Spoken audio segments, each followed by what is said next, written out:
Hello friend, dream চ্যানেলের পক্ষ থেকে সকলকে ওয়েলকাম। দেখতেই পাচ্ছ সামনে তুলি রং রয়েছে। কি করব বলো তো? শুধুমাত্র ড্রয়িং নয়, আজকে ভাইয়ের স্কুলের একটা প্রজেক্ট বানাবো। সেটার জন্য এই ব্রাশ লাগবে আর এই ড্রয়িংটা এঁকেছি। ড্রয়িংয়ের উপর স্প্রে করা হবে। এইভাবে আর্ট করাকে স্প্রে পেইন্ট বলে। দেখতেই পাচ্ছ ড্রয়িংটা আমাদের অলরেডি হয়ে গেছে। ভাইয়ের বায়না ওকে প্রজেক্টটা করিয়ে দিতে হবে, কি করা যাবে তাই সবকিছু জোগাড় করে নিলাম। এবার কেটে নিই। এবার বক্তব্যগুলো একটু শোনো সবাই। আমার জন্য আমার স্কুলে প্রজেক্ট করে দিচ্ছে, সেটা হলো স্প্রে পেইন্ট। আমার প্রজেক্টটা দিদিভাই করছিল না, এই জন্য দিদিভাইকে আমি একটু পকিয়েছিলাম, এই জন্য দিদিভাই আমার জন্য প্রজেক্টটা করছে। তোর পকানো আমি বার করছি, দাঁড়া। সারাদিন আমাকে জ্বালাবি, তারপর যখন কোনো দরকার পড়বে তখন আবার আমাকে। দিদিরা তো এই জন্য থাকে দিদিভাই। তাই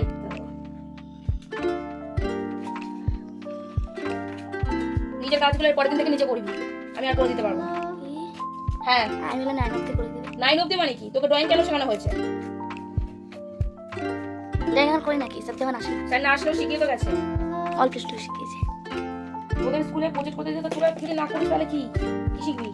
গার্জেন তো করানোর জন্য দিয়েছে, বলতে গার্জিয়ানদের একটু আর সাহায্য করে দিতে করতে পারবো না। এই তো 5 হচ্ছে, 4 বছর দিয়েছি, এবার থেকে নিজে করবি। সত্যি? হ্যাঁ সত্যি। ওর সাথে মজা করছিলাম সেটাও ধরতে পারছিল না। তুই আমাকে সারাটা জীবনে একটু সাহায্য করে দিবি। ভালো ব্যাপারটা কর। আমি এটলিস্ট কথা যখন আমার প্রজেক্টের কাজে তখন তোর সঙ্গে 2-3 দিন ভালো ব্যবহার করবো, তারপর যখন প্রজেক্টটা চলে যাবে তখন খারাপ ব্যবহার করবো। তোর হচ্ছে দাঁড়া। তোমরা সবাই বুঝতে পারছো কতটা বদ হয়েছে। আমি বলছিলাম আমি আর করব না, দেখছি ওর রিঅ্যাকশনটা কি। নে না না দিয়ে করে দেন, করে দেন। সত্যি তুই ভালো দিদি। আচ্ছা কান ধর। সত্যি বেচারা ভয় পেয়ে গেছে। আর বলবি? জোরে বল। না সত্যি তো? যাই হোক, এবার ওকে একটু শান্ত করা গেল। আমি আবার ড্রয়িংটা করা শুরু করেছি। ও সবসময় আমার সাথে বদমাশি করবে, আর আমিও যে দাঁড়া তুই আমার সাথে মজা করবি, একেবারে আমি তোর সাথে কি করি। ঠিক আছে, আমি আবার করা শুরু করে দিলাম কাজটা। দেখতেই পাচ্ছ, দেখো এবার এই ব্রাশের মধ্যে কালারটা দিয়ে স্প্রে করছি, তাহলে ধীরে ধীরে যে কালারটা হবে সেটা বুঝবে। আর এই কাটা কম্পাস, রুলের কল, এইগুলো যে দেয়া হয়েছে, আসলে পাশে টেবিল ফ্যান চলছিল তাই জন্য এটা দিয়ে চাপা দেওয়া হয়েছে। বারবার উড়ে যাচ্ছিল, প্রবলেম হচ্ছিল। এটা কেটে নিয়েছি, কেটে ছাপটা বসিয়েছি যে তাহলে আশেপাশে যে স্প্রেটা লাইন দিয়ে হবে। আর স্কেল এই দেখতে পাচ্ছ সব প্রচণ্ডভাবে ভরে গেছে, রঙে কিছু করার নেই। ঠিক আছে, এবার দেখো অলরেডি যে ড্রয়িংটা ছিল সেটা এখানে বসিয়ে দেবো। তার আগে line by line colouring spray করা হয়েছে, এক ধাপ এখনও বাকি আছে, সেটা করব। কোন কালারটা দেবো বুঝতে পারছিলাম, কোনটা দেবো বলো তো? হ্যাঁ, এই ব্রাউন কালারটা দেওয়া যাক। 2 রকম কালার তো দেয়াই হয়েছে, এবার এই ব্রাউনটা দেবো। আগে গ্রিন, তার আগে লাইট ব্লু কালারটা দিয়েছিলাম, এবার ব্রাউন দেবো। ব্রাউন দিয়ে স্প্রে করব। সাথে একটু জল নিয়ে নিলাম, নাহলে ডাইরেক্ট কালারটা নিলে স্প্রে করতে একটু প্রবলেম হয়। লিকুইড থাকলে স্প্রে করতে ইজি হয়। দেখো কি সুন্দর কালারটা স্প্রে হচ্ছে, দেখতেই পাচ্ছ। স্কেল, কাটা কম্পাস সব ভর্তি হয়ে গেছে রঙে।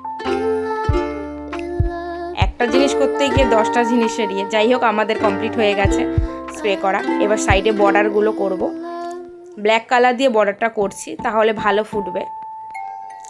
আসলে দেখতে খুব সহজ লাগে, কিন্তু এই সূক্ষ্ম কাজগুলো করতে খুবই কঠিন, মানে অনেকটাই টাইম লাগে, অনেকটাই ধৈর্যের কাজ। এবার এই ড্রয়িংয়ের কালারটা করে নিচ্ছি, অলরেডি ড্রয়িংটা কাটা হয়ে গেছে। এবার এখানে কালারটা দিয়ে দেব, তারপর ওটা বসিয়ে দেব। মাথায় একটা ছোট ফুল আছে, সেটা রেড কালার বসিয়ে দিচ্ছি। দেখো আমাদের ড্রয়িং কমপ্লিট। স্প্রে করতে গিয়ে হাতে রং ভরতে অবস্থা তো প্রচুরভাবে লেগে গেছে, সেটাই পরিষ্কার করছিলাম। এবার সাইডে বর্ডার করছি, অলমোস্ট আমাদের কমপ্লিট। দাঁড়াও তোমাদের এবার দেখাবো।